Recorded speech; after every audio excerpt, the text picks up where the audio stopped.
KIA है।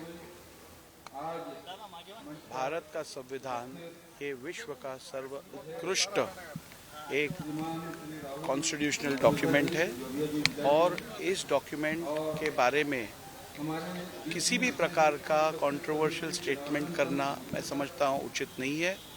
जो facts है वो लोगों के सामने है।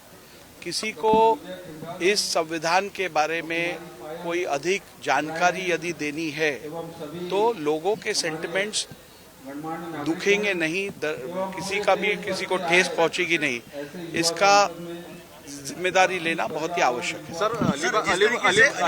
सर अलिबागच्या वादामध्ये आता दीक्षा शहा नावाच्या व्यक्तीचं नाव आलं, गुजरातचं हे कोण काय आहे आरोप केले। संजय राऊतांच्या आरोपांवरती मी तर यापूर्वी पण बोललो नाहीये आणि बोलू पण इच्छित नाही, परंतु एवढंच सांगू इच्छितो हे त्यांच्या सगळ्या मनातल्या कल्पना आहेत आणि त्यांचं जुनं दुखणं हे आज उफळून येताना दिसत आहे। त्यामुळे संजय राऊत का बोलतात, कशाला बोलतात हे सगळ्यांना माहिती आहे, त्याच्याकडे लक्ष द्यायची गरज नाही। आता त्यांनी जे आरोप केले ते बिनबुडाचे पूर्णपणे आहेत। अलिबागला मी वारंवार जात असतो, माझं गाव आहे, माझी शेती आहे तिकडे, त्याच प्रकारे मी त्या ठिकाणी माझी शेती बघायला गेलो होतो।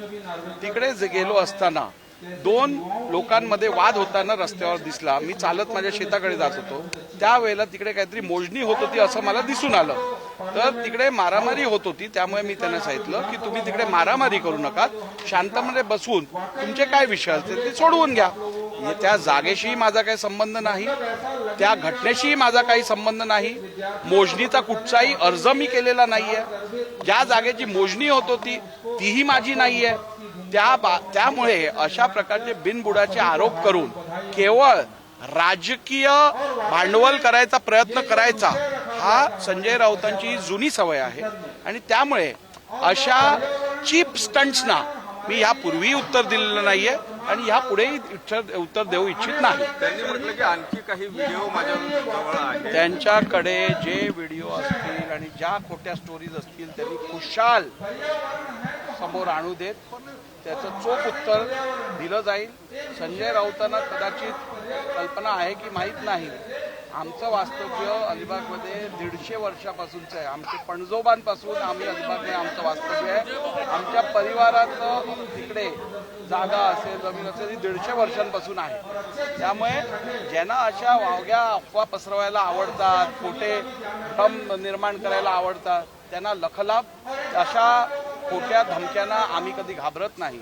परंतु संजय राऊतांनी एवढं उत्तर द्यावं, खासदार बनण्याआधी त्यांची अलिबागमध्ये किती जमीन होती आणि त्यानंतर कोणाच्या नावाने किती जमिनी आहेत याचा हिशोब त्यांनी द्यावा। उन्होंने ये भी कहा है कि आपको इस्तीफा देना पड़ेगा अगर कुछ वीडियो सामने आते हैं तो उनकी पहले से जीवन इच्छा रही है कि विधानसभा अध्यक्ष